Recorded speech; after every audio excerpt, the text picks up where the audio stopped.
मैं रायपुर ज़िले के सभी मतदाताओं से ये अपील करना चाहूँगा कि आप सभी बिना कोई भय, डर और प्रलोभन से मतदान करें।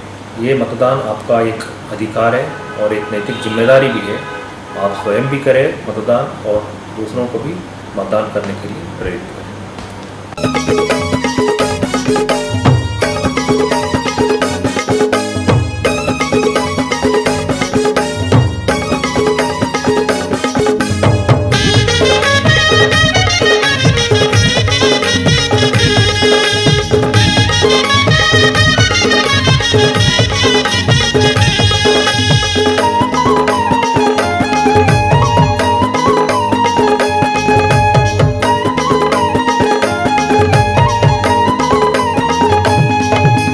चल संगी चल दीदी चल भैया, हर जेंडर दिव्यांग महिला।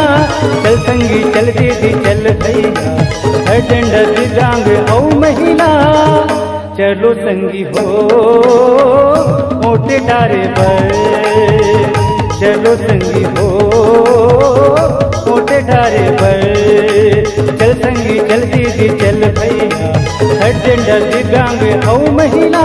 चल संगी चल दीदी चल भैया, हर जेंडर दिव्यांग औ महिला।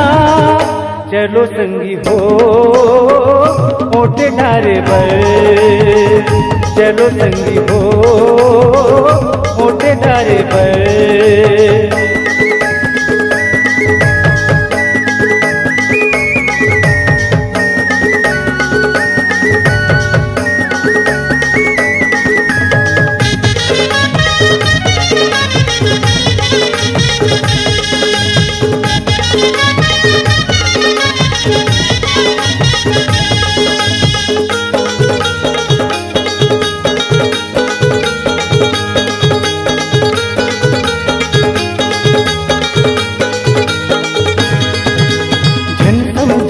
लाचार अपनला महिला हो या दिव्यांग, सबके वोट के बरोबर छोकरा हो चाहे जवान।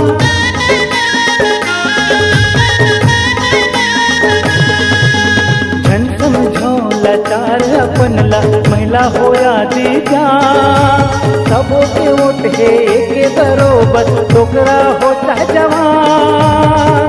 चलो संगी हो मोटे डारे पर, चलो संगी हो मोटे डारे पर।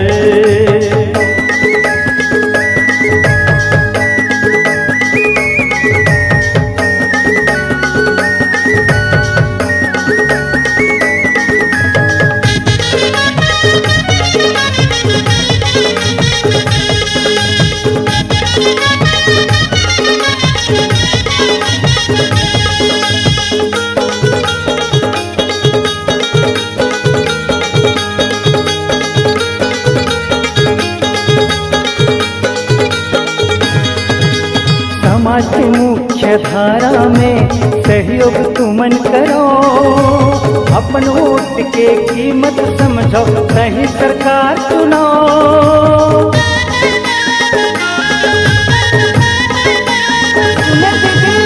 समाज की मुख्य धारा में सहयोग तुमन करो, अपन वोट के कीमत समझो, सही सरकार चुनो।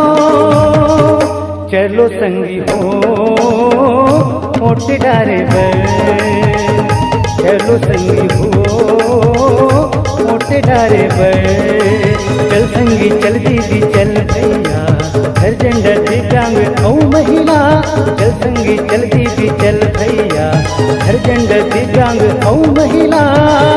चलो संगी हो मोटे डारे पर, चलो संगी हो मोटे डारे पर। चलो संगी हो मोटे डारे पर, चलो संगी हो मोटे डारे पर।